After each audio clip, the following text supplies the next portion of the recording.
good day to you and a greeting to you for the second time today. This was a great session. I really enjoyed the session with folks on the other side of the globe, and I think some very interesting elements were introduced in our own discussion. It was very, very beneficial. In a sense, we kind of know where each of us stand. There's another group that comes and introduces a number of issues that were quite significant. Let's hope that we can maybe do it one. No, it will be good. Let me, as it is customary, make a few introductory comments about the theme that we have, and then other people who are part of this class will continue. We are shifting from this morning session, which was on religion and violence, and building on the session previous Thursday, again on religion and violence, to religion and or faith and reconciliation. And the two, of course, can be quite kept apart. They bleed into one another. I thought I'd make just a few introductory comments, first about kind of discrepancy that one can see. And on the one hand, in the public imagination, faiths are seen as predominantly violent. But in the self-perception of religious people, religion or faiths are seen as predominantly peace-promoting. Now, there are possible explanations for this, if I'm right about this. One is kind of a rosy self-perception. All faiths are violent, somebody might argue, but like most people, religious folks like to think of themselves well as of their kin, and so they have an image of themselves as being peace-promoting. Or it could be the case of a kind of a skewed public imagination. Faiths are on the whole peace-promoting, but here we go. Where's a media person? But media, by their very nature, zero in on breakdowns and on violence and create an image of faith as predominantly violent as a possible explanation. Maybe both of these are the case. Both rosy self-perception, they're indicators that faiths are more implicated in violence than adherents of a particular faith want to admit, and also skewed public perception. There are indicators that faiths are less violent than it appears from the public presentation of those faiths. But there's another element which I think is significant in this perception of faith in conjunction between faith and violence, and that I think is the character of peacemaking itself. I think promoting peace is an activity which inherently entails simultaneous pursuit of two goals and not just one. One of these goals is quite an obvious one, and that's establishing or maintaining harmonious relations with other individuals and communities. And for that, you need something like a compromise and therefore flexibility in terms of boundary maintenance, ability to adjust one's own identity in encounter with the other. Sometimes those compromises entail a loss, and if the peace process goes well, they are kind of win-win compromises. And it also, in addition to this compromise, involves something like commitment to mercy, willingness to forego full-scale retribution. And without such compromise and such mercy, there could be or would be difficult to achieve peace.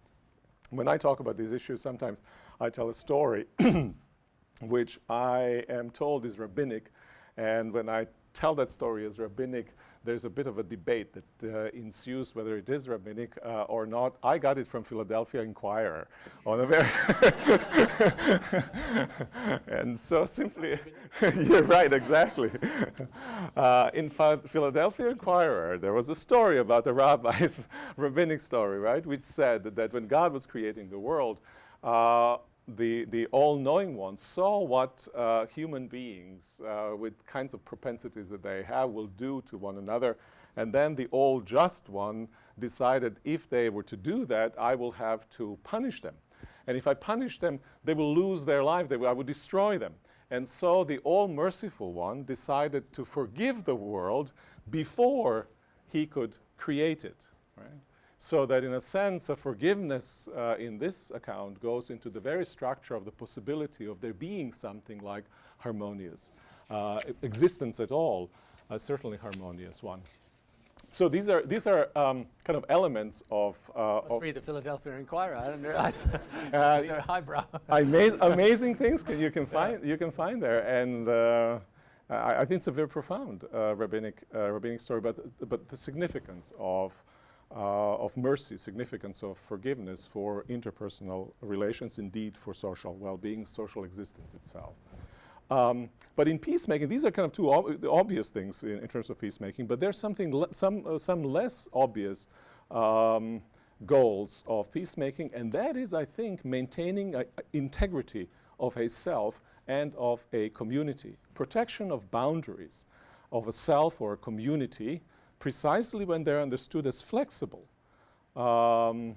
is essential, because otherwise flexibility may entail precisely the loss of one's own identity. And also, I think, connected with that, commitment to justice. Without maintaining boundaries and without securing justice, whatever justice here means, there could be no peace, but you could only have something like pacification.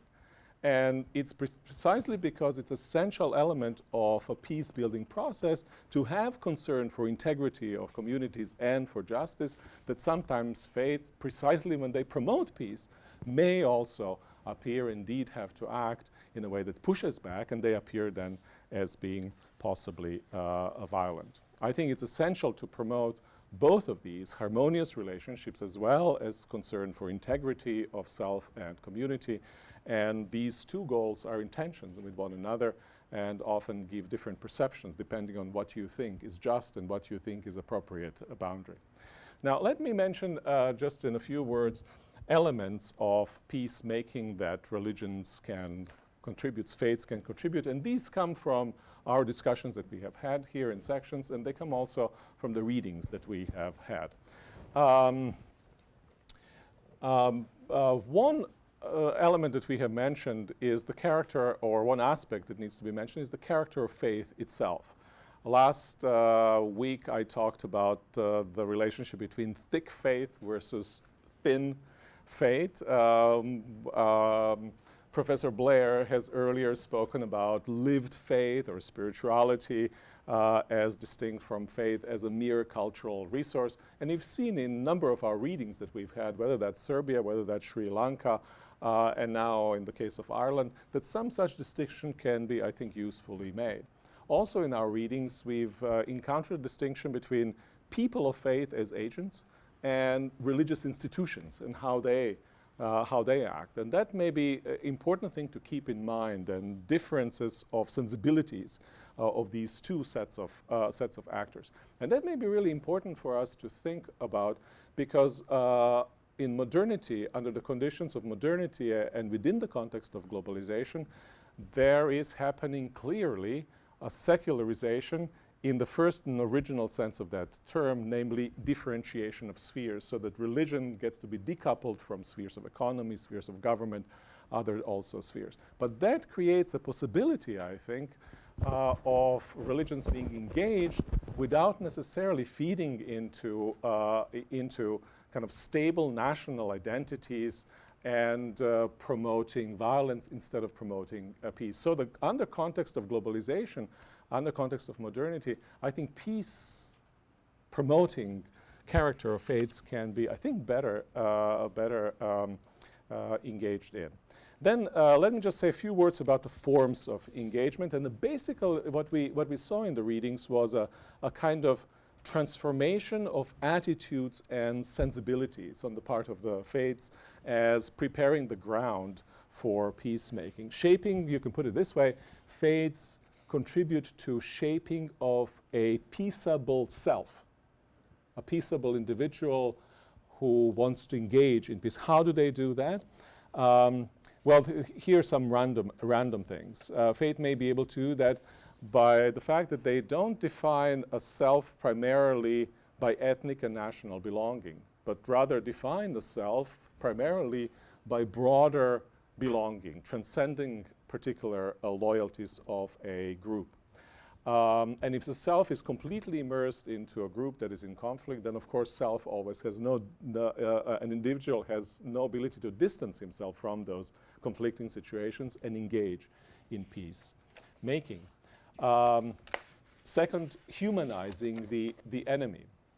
Now, in the contrast to dehumanization, which often precedes violence, and we're familiar with this kind of dysphemic forms of speech. There are cockroaches, there are vermin, they have to be exterminated. That kind of precedes violence that occurs, has preceded in Serbia, it has preceded it in Rwanda, and so forth. In contrast to that, I think faiths have the ability to emphasize that every person is a creature of God, so human solidarity across group boundaries. Third, transcendence of narrow self-interest and working toward common good. That is one of the features of faith, kind of stable features of faith, takes one out of oneself to a larger good, including a common good.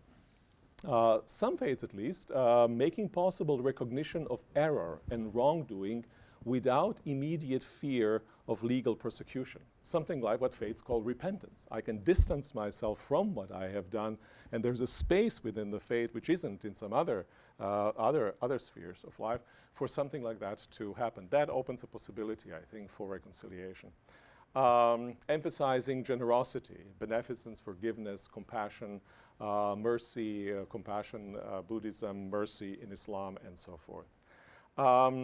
And then also giving those with whom one differs, even on very vital questions, the benefit of the doubt. That was from our readings on Islam and peacemaking. This is the kind of critical tolerance born out of compassion in Buddhist tradition, or Christians would sometimes call that hermeneutics of charity, reading the other possibly in the best light until proven otherwise. And then finally, maybe it's important to note that faiths can generate hope. Often reconciliation processes are processes with very uncertain results, with very many obstacles.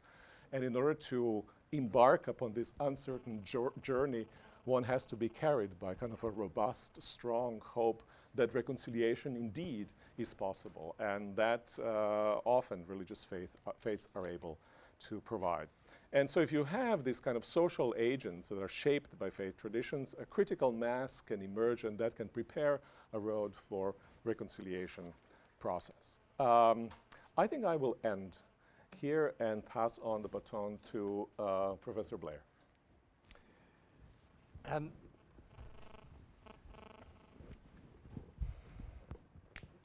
The role of religion in both producing conflict and being part of a conflict, and then how religion can help resolve conflict is obviously where we were most intimately concerned in the Northern Ireland. But one of the reasons I was keen to come to Yale was because of the book that Miroslav wrote, which actually was an explanation from the point of view of someone living out in the Balkans. Next week I go to Rwanda, where again there are tensions there. And obviously when I'm out in the Middle East, you see it very clearly there too. Now, you know, we were debating a little bit about this, I think, earlier today, which is, you know, are these conflicts truly religious, right? Because some people say, look, they're not truly religious. It's that what they really are is political or social or economic, and it's just religion gets put in the mix somehow. To which my response is, I think, there is an interesting question as to the degree to which you can separate out the religious from the political, the economic, and the social. But whether you like it or not, for whatever reason, religion is there. And so it's not, you know, if you're standing on either side of the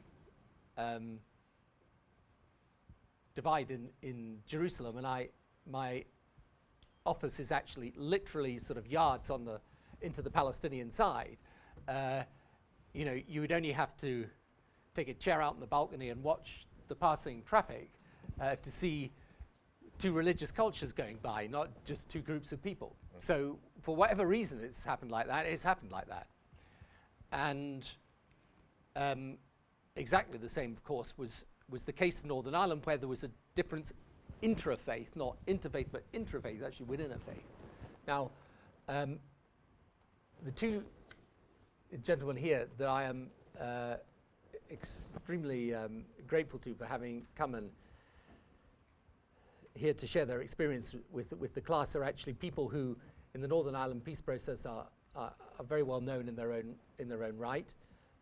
Father Alec Reid played a very, very important part in bringing republicanism to the point to which it could actually understand sufficiently not just the need for peace, but how to achieve it. And Alec went through some very difficult times himself, right in the middle of that process. Indeed, I seem to remember there was a famous, I think, a Time magazine front cover. Was it Time magazine that you were? Yeah, where he was on the front cover giving, actually, I think, the last rites to two young people who'd been killed in the who were dying. At the funeral, they appeared at the funeral of an IRA man. That's right. They appeared at these were the guys who Yeah. appeared at they Funeral of an lost their IRA. way. They appeared at the funeral of an IRA guy. They were off-duty soldiers. They tried to get away, and then they were stopped. Yeah, and then they were shot. They were shot, and as they lay dying, he gave them the last rites. And then the Reverend Harold Good, who's someone from the Protestant side, but who over many, many years was critical to bringing unionism, Protestantism, I think, I don't know how we describe it, but into the mainstream of the political debate, and then finally actually able to see its way to an accommodation and to a peaceful coexistence with their Catholic neighbours. But Harold also went through really, really difficult times. I mean, perhaps one of the two things I might actually tell you about is what it was like living in the middle of such a religious conflict where the hatreds became so intense and deep. And the greatest compliment I can pay either of these two people was that occasionally, during the course of the peace process, where we had to have very tricky and difficult things to negotiate about, and the question would arise: is there anybody you can bring in who is objective, but from the other, from the other side, as it were? Their two names came up more frequently than anyone else's. And if they were chosen, it was because they were objective. And if they weren't chosen, it was because they were objective. And I remember, I've never told you this, you guys, but there were examples of the latter as well as the former. So, they can tell you a little bit about, and then we can throw it up in discussion just what it was like in this situation. But here's what the two aspects where I think religious faith become very important. First of all, as I say, for whatever reason, religion is there and an important part of the conflict. And so, you can go on forever about why, but it's there. And it becomes a means of your identity. That is your badge, that is your tribe almost. It becomes almost tribal. And a whole culture grows up around it. So,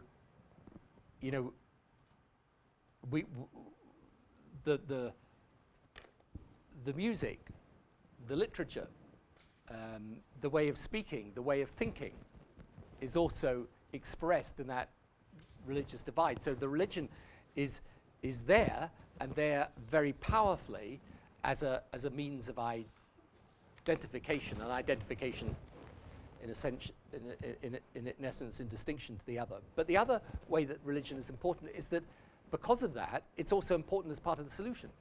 So the people like Harold and Alec who were able to and willing to reach out across the divide help bring about the circumstances in which culturally, again, people began to feel maybe peaceful coexistence was possible, maybe they could They could actually share certain things. Maybe the divides weren't so vast and unbridgeable as people thought. And then there was a final point which Miroslav touched on, I think was in the Appleby stuff as well, in your reading, that it's also the case that faith, precisely because it's based on an overwhelming sense in the end of hope and redemption and forgiveness and values that are transcendent in their nature.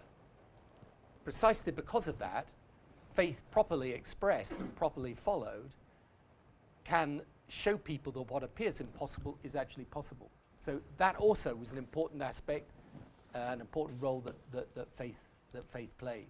So, you know, what we're trying to do here, I think, is to define the degree to which these issues are truly religious or not, but the degree to which they're important to the particular dispute. Secondly, what is the role that people can play in the resolution of the dispute from the different parts of the faith community. And thirdly, I think, how those transcendent aspects of faith can overwhelm and defeat, in the end, those aspects of faith that are based on narrow doctrine, defining difference, me as opposed to you. So I think that's all I really need to say by way of introduction. Actually, you know, what I thought, just a reflection incidentally on the conversation we had with the Singapore students this morning. Thank you guys for all getting up so early. Any of you a bit flagging now in the afternoon? You know, you've probably never been up that long and this time of the day. But I thought what was really interesting with the Singapore students is that they some of the phrases were different, but actually once you understood what they meant, they were talking about very, very similar things to the things we're talking about here, which I thought was kind of interesting. So we're going to hear now from Harold and from Alec. We can just give very quick little introductions, and then we're going to have a discussion. But these are two guys. I mean, I just came in as a political leader and tried to do my best to sort it. They lived it. Are you going to start off, Harold? Yeah. Okay. Yeah, and you're going to sit here, you guys. Yep. So now we're going to. Or we can put some additional chairs, or you want to stay there, or I will sit. I will sit at the side. How here about the same way, and then of Father Alec can of come my forward. two holy colleagues. Yeah, here we go. Father Alec, might you want to? Yeah, one or the other. Yeah, please. Alec, one of you.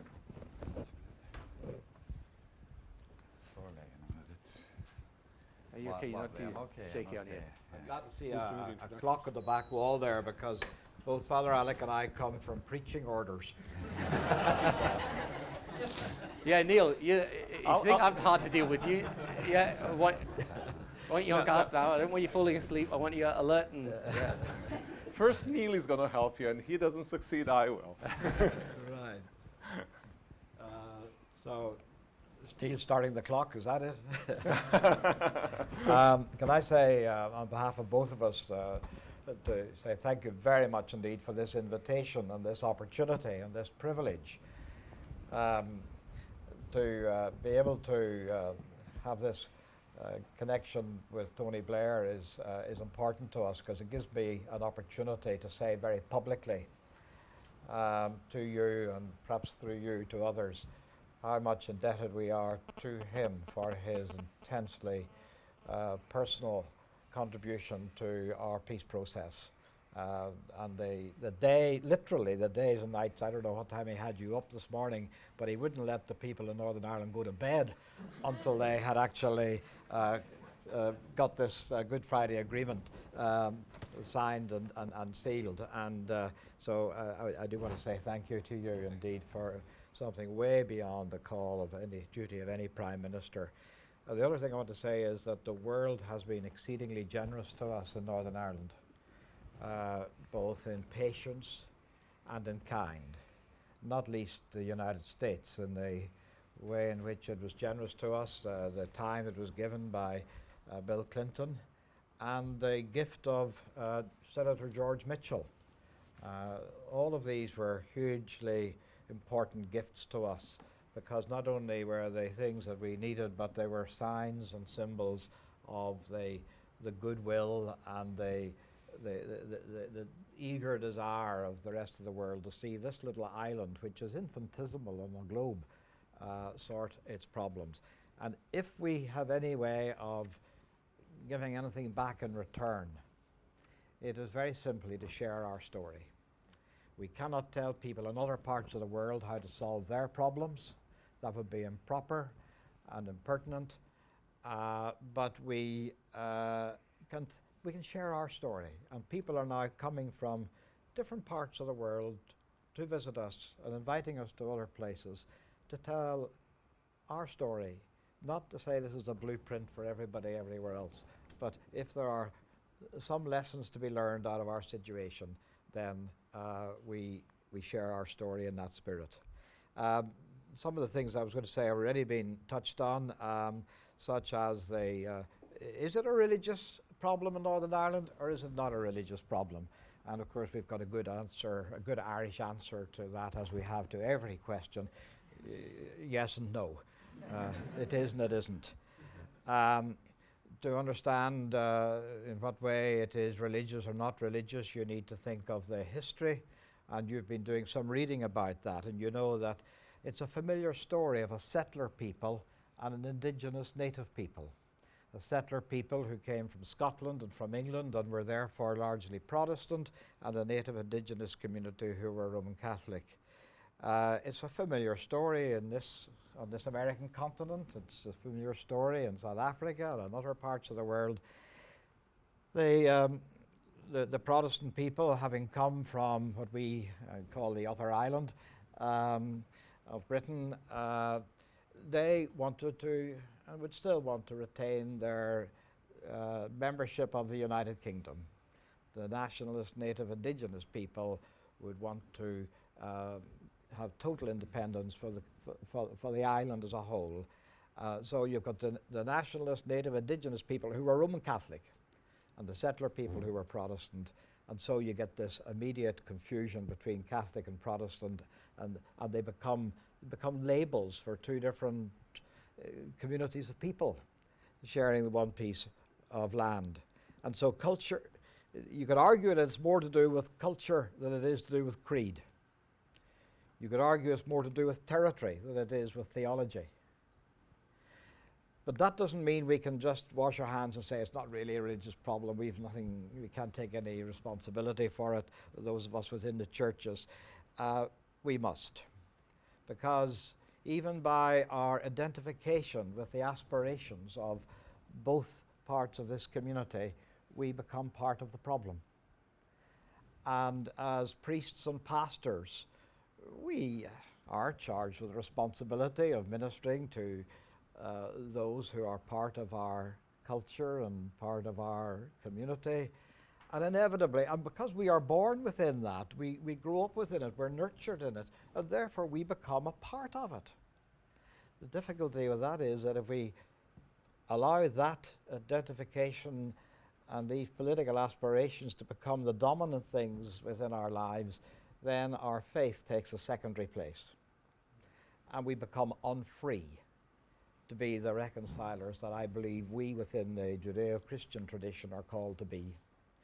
We become unfree if we become so identified, and sadly there are many examples of that.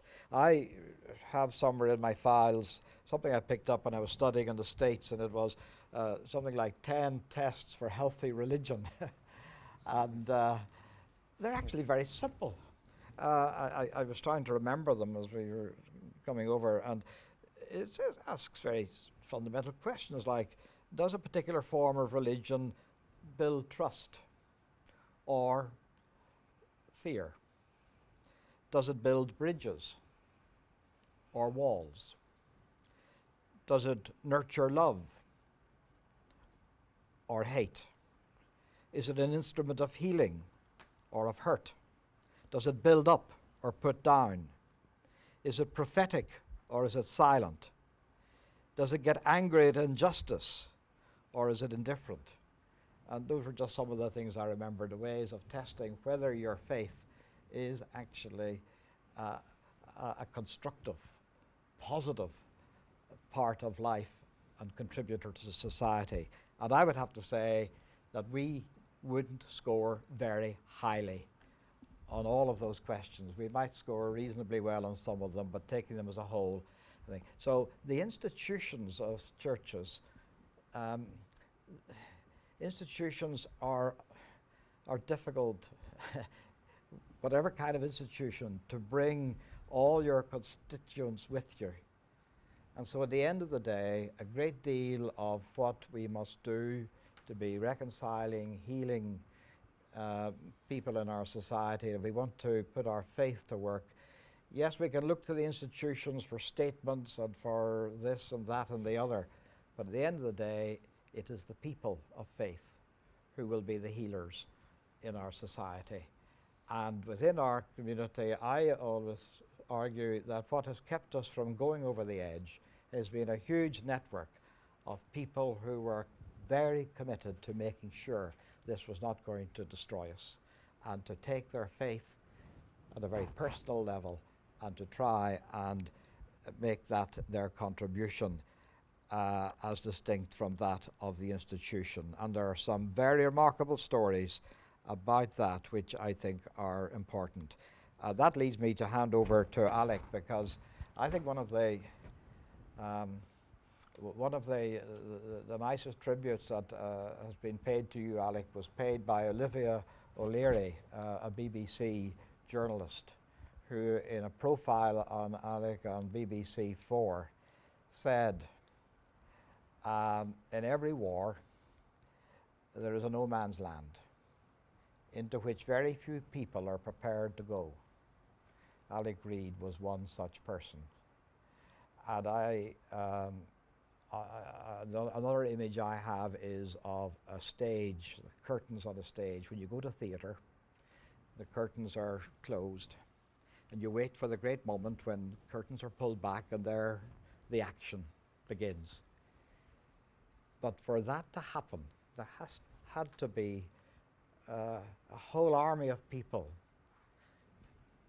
adjusting the lighting to bring it in to light up the darker corners, moving the furniture to accommodate people so that everybody will feel comfortable where they are, and at times helping to rewrite the scripts so that they can be heard by one or the other.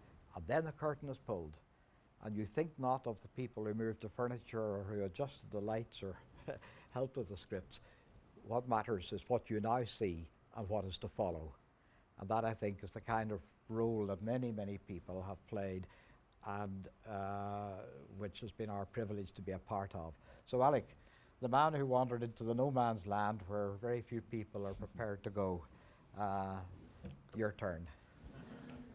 Well, let me begin by saying that I am more than 50 years ordained. I have been more than 43 years in Belfast, for which I believe I should be wearing medals. But anyway, one of the problems when your life is going by like that is that the discs in your back get a bit worn, with the result that you get pains, severe pains in my case, in my right leg, with the result you have to take painkillers, with the result that my superior had to give me 4 painkillers before I started. I never took them before, but he gave me 4. I believe they are painkillers. Very wary. But the result is, but the point I want to make is that your head starts to go around a bit, and it goes in and out and in, you know, and it doesn't function too clearly. So if I don't appear to be quite on the ball or quite focused, you know that it's the painkillers. But I would also like to, now before I begin, I would like to just echo what Harold said there about Tony. I'm supposed you can call him Tony Blair now, but he was for 10 years the Prime Minister of Great Britain, of the United Kingdom, which is, no, it's not, you you had a CV, you know, and you were going for a job, you know, to be able to say you were 10 years Prime Minister of the United Kingdom, you know, fairly. I mean, I'm not sure if any people in the world can say that kind of thing, you know. But anyway, I mean, he did play a crucial role, really, in his whole kind of openness and his willingness to kind of try to understand the Republicans and try to understand people who are trying to negotiate with them. You see, if you, and I'll just say this very briefly, if you ever had to negotiate with the IRA and try to get them to stop, which would be your primary objective, you'd use various arguments. But one argument you would use if you had a Prime Minister like, shall I call him formerly Mr. Blair, Tony, that would be a very powerful argument. You would say, well, now we have a Prime Minister here who is very flexible. As a matter of fact, as far as I know, one of his grandparents came from Donegal in Ireland, and therefore he has a certain understanding, etc., etc. Then you would use that argument, and therefore now, while he's got the power, let's move. Do you understand? So it's very important, therefore, to have somebody like him who was so understanding, so flexible, so willing to try and understand everybody's point of view. That if you were trying to deal with paramilitaries or terrorists, whatever you want to call them, the fact that you could quote the fact, be able to say, well, look at the Prime Minister we have, he's very flexible, he's understanding, now is the time for us to make an agreement or whatever. So I would like just to pay that tribute to him. He was a very big, he introduced a whole new dimension to the whole Irish-English relationship, which wasn't there, for example, in Margaret Thatcher's time, you know. So we should, I'm sure Irish historians, when they write the history, will give him a special place as he deserves, and to the contribution he made to the peace we now have. And we have a very good peace in Ireland now, actually. There is a book which was published recently called How the Peace Was Won, and there's a photograph of Martin McGuinness, who allegedly at least was a former chief of staff of the IRA, and on the other side is Mr. Paisley, who was the leader of the right-wing unionists, and the two of them were sharing a joke, or the two of them were laughing together. So I think that's kind of symbolic of the situation we have now, where you have indeed at the moment, you have Martin McGuinness, as I say, very IRA person, and you have Peter Robinson, very right-wing unionist, extreme right-wing unionist. The two of them are beginning to run Northern Ireland together. Well, this is a miracle. I mean, I attribute it to the prayers of the people. But I also think when history is told, it will be attributed to Mr. Blair here, to his whole understanding, his willingness to try and be flexible, and to try and support people who are trying to do something even with the IRA. I mean, I just like to pay that tribute. He will go down in Irish history, I'm certain, as one of the crucial people who helped the Irish to eventually make peace, both with the English and with among themselves. Now,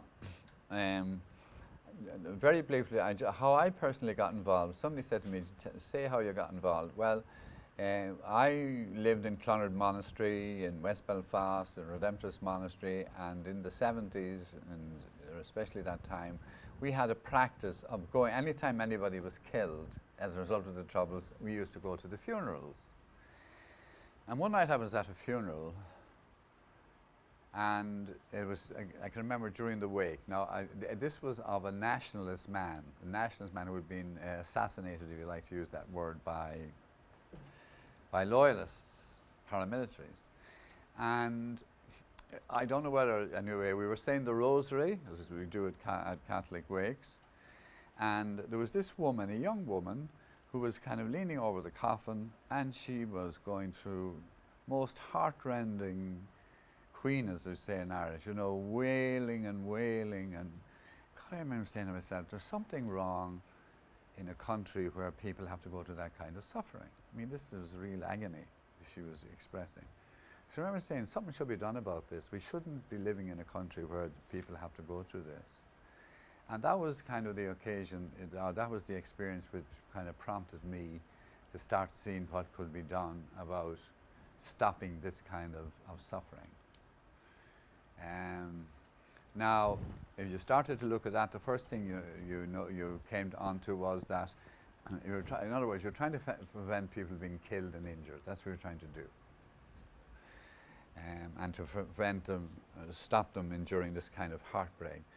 So then from our point of view, that meant the IRA, because they were the people on our side of the conflict, or on our community, that were causing death and destruction and heartbreak and everything, because they were killing people and blowing people up and that. So it meant that we wanted to stop this, we had to go to the IRA and try and persuade them to stop. And that's really was our role, was to stop people being killed and injured and getting heartbroken because of IRA activities. So, and that's how, if you like, it was that experience that night when I heard this woman, the state of agony she was in because her husband, or may have been her son, had been killed by loyalists, that I decided to get involved. And the strange kind of a thing then, without going on and on, I'm only going to, I mean, if you go to, if you engage people like the IRA, or I had the same experience over in Spain with ETA, if you engage them, in other words, actually are prepared to talk to them and listen to them, they immediately respect you for your willingness to try and understand them. Let me just ask you, Alec, just forgive me interrupting. I just want you to ask this question. I've always wondered this, because you were the first person to go along and do this with the IRA. Was the fact that you were a Catholic priest important? I wouldn't think so. I wouldn't think so if I was a Catholic priest, no. Of a Protestant, if Harold had gone to them, I'd say they would have made the reception. The important thing for them was... Do you think so? Do you really think so? I do. I think that the fact that somebody was... Well, maybe the fact, I suppose now, they'd feel more at home with a priest, of course. And I think so. they feel more at home with a priest than they would now. They'd be a bit more kind of... An interesting thing was that way back in 1973, was it? There was a group of Protestant churchmen who went to meet with David O'Connell and the leadership of the IRA in a little place down in County Clare, Fecal in County Clare, and they had arranged this with them, and they were going to spend 3 days together in this hotel. And unfortunately, somebody tipped off the Garda Síochána, the Irish police, and they came to raid the hotel. And the funny story is that David O'Connell, who then was the chief of the IRA, was racing down the stairs to get out before the police came, and he said, "You'll find them upstairs." And they raced past him up the stairs and found 6 Protestant clergy sitting up in the lounge upstairs, and missed the man that they'd come to find. But as a result of that, actually, there was an early kind of Christmas ceasefire as a result of that. So they were actually prepared to talk and listen to people. And the great pity is that that was interrupted, because who knows what might have happened if that meeting had been allowed to continue. But it was an interesting bit of our history. But I think that a Catholic priest obviously had a hearing. He wasn't coming in to sort of pontificate from outside, and I think the pastoral side of a priest's ministry. Because these people would go, these IRA people, yes, would go to Mass, yeah? Well, basically because I heard this woman, the Queen, and the wailing of this woman that night, and I said something has to be done. And since the IRA were the people in our own community who were causing death and destruction and heartbreak, I said we're going to have to go to the IRA. And I was surprised when I went to the IRA that they were quite positive in their willingness to take a peaceful approach. I remember going to a colleague and saying, look, we're pushing an open door here. And that was interesting. In other words, my first encounter with the IRA to try and persuade them to go peaceful, I came away and said, we're pushing an open door. I picked up immediately that they would be more than willing to go peaceful if there was a peaceful way. Now, I've also experience of dealing with ETA in the Basque situation. And the first time I met them, we met over a meal. See, the fact that a priest or somebody like me tries to help immediately gains their respect. They respect you for that. And then if they respect you, they will cooperate with you. But I'm just saying that in my dealing with both those two paramilitary groups, IRA and ETA, I found that if you're prepared to engage with them and try to listen to them and try to work with them, they will work with you. And I'm sure the same is true of Hezbollah. That's a lesson for the Palestinian situation. If you go and deal with these suicide bombers or deal with I mean, if you're prepared to listen to them and meet them and talk to them, you'll find they'll be willing to cooperate with you in terms of what you were trying to get a peaceful way of solving the thing. I'm just there mentioning that as to how I got involved in that sense of running into the tragedy. And then I speak about the lessons of the Irish peace process, and I'll mention them in one sentence. There are 7 lessons altogether, I think. And we learned these lessons on the streets. We didn't think them out. The first lesson is that you're not going anywhere without the grace of God. You get into these peacemaking situations, you have mountains of difficulties, and you can say, gosh, you know, human resources are not enough here. We just have to depend on divine help here. So that's the first lesson you leave. The second lesson is the dignity of the human person. That everything that happens, every policy, every strategy, every agreement has always to conform to the respect that is due to the dignity of the human person. That's the vital moral principle. The third lesson is an interesting one, and it's from the streets. We learned this, that the most powerful dynamic after the grace of God that you have, the most powerful human resource, is the resource that comes into operation when the male and female principles combine their complementary abilities in dialogue and consensus to serve the common good. In other words, that means that if you have some problem affecting the common good of society, whatever it might be, whether it's poverty or AIDS or unemployment or anything, if you want to get the best understanding of that problem, you get it best from a male-female dialogue about the problem. You get a better, deeper understanding of the problem from a male-female dialogue than you will get from a male dialogue or a female dialogue on their own.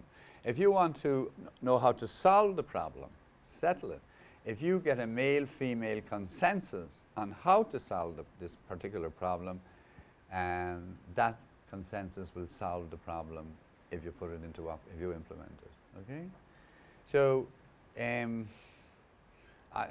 think it's a bit unusual, but it does work on that principle that if you want the most powerful resource after the grace of God is the resource that comes into operation when the male and female principles combine their respective abilities in dialogue and consensus in order to make decisions about the common good. And of course, I mean, the church should be setting the lead here, but I'm afraid the church doesn't give much of a lead here. But I mean, that's important because you see, the way it translates into this reality, that if this world were governed or organized or ruled on the basis of a male-female dialogue and consensus, you wouldn't have any world wars. You wouldn't have any wars at all. You wouldn't have any Saddam Husseins, you know? You wouldn't have 2 world wars in the last century. If you organize the world on the basis of male-female dialogue and consensus. Well, that's a big statement, you know. Yes, it certainly is, Alec. Do you agree? It's a whole new course, that one. Well, anyway, this is the lesson. You're only on number 3. This is the lesson. Now, this is the lesson from the streets. This is what the lesson says. Yeah. That, in other words, if you want to remove poverty, if you want to remove AIDS, you want to remove any of the evils that afflict society, war, violence, then you organize the society on the basis of male-female dialogue and consensus. And if you do that, you eliminate all these problems. Mm-hmm. Men on their own are not capable of looking after the common good of society. But neither are women on their own capable of looking after the common good of society. You have to get the 2 of them together. And the church should be doing that, you know? Now, 4th point, Alec. We've got 4 to go. 4 minutes, is it? No, well, possibly, but 4 points. 4 points. Oh God, have I 4? Did I say? And there's 4 more points I have to make. Well, no. that was a biblical 7, was it? Yeah. Well, maybe I didn't anyway. I took 4 tablets there. They're not helping me anyway. But anyway, what I'm trying to say is, I just want to make the point. But I suppose the most important point at issue is that if any of you have to deal with Hezbollah or these type of paramilitary organizations. The thing you do is you go and talk to them, or the suicide bombers, or whatever. If you want to deal with them, you go and you talk to them, and you listen to them, and you try to understand them. The very fact you do that will win their respect, and then from that you'll be able to win their cooperation. But always you have to be able to say, let's get another way. The great thing of Gerry Adams' language was the alternatives. You had to get an alternative to the IRA.